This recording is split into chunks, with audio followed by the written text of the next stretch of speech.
शावाना की तौबा। बसरा शहर में एक निहायत खूबसूरत औरत रहती थी। उसका नाम शावाना था। वो ना सिर्फ हुसीन थी बल्कि उसकी आवाज भी बहुत अच्छी थी। इसी वजह से लोग खुशी या गम की कोई महफिल उसके बगैर मुकम्मल नहीं समझते थे। वो गाती और नौहा करती थी और हर मजलिस में बुलाई जाती थी। इसके पास बहुत दौलत जमा हो गई थी। वो कीमती कपड़े और जेवरात पहनती और बड़ा अमीराना रहन सहन रखती थी। एक दिन शावाना अपनी रूमी और तुर्की कनीजों के साथ कहीं जा रही थी। रास्ते में हजरत सालेहुल मरी रहमतुल्लाह अलैह के घर के करीब पहुंची। आप एक परहेजगार और अल्लाह वाले आलिम थे। आपके घर में लोग बैठकर आपकी बातें सुनते थे। आपके बयान से लोगों के दिल नर्म हो जाते और वो रोने लगते। अल्लाह के खौफ से उनकी आंखों से आंसू निकलने लगते। जब शावाना ने घर से रोने की आवाजें सुनी तो हैरान होकर बोली, यहाँ रोना पीटना हो रहा है और मुझे खबर भी नहीं दी गई। उसने एक लौंडी को अंदर भेजा। वो अंदर गई और हालात देखकर खुद भी रोने लगी और वापस ना आई। फिर दूसरी और तीसरी को भेजा, वो भी ना लौटी। आखिर में चौथी गई तो वो वापस आई और बताया, बीबी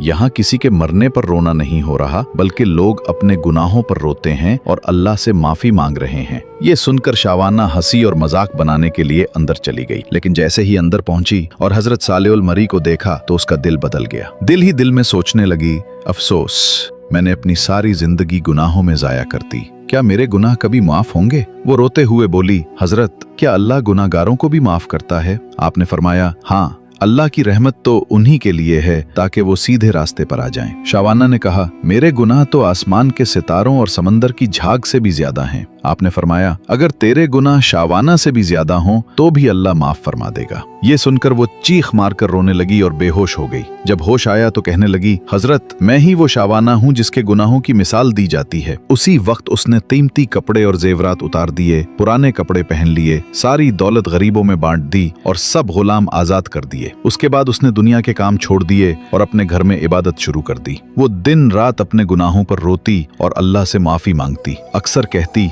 ए अल्लाह, मैं कमजोर हूँ, तेरे अजाब को बर्दाश्त नहीं कर सकती, मुझे माफ कर दे, मुझ पर रहम फरमा। यूं उसने 40 साल इबादत में गुजारे और अल्लाह की बारगाह में रोते रोते इस दुनिया से रुखसत हो गई।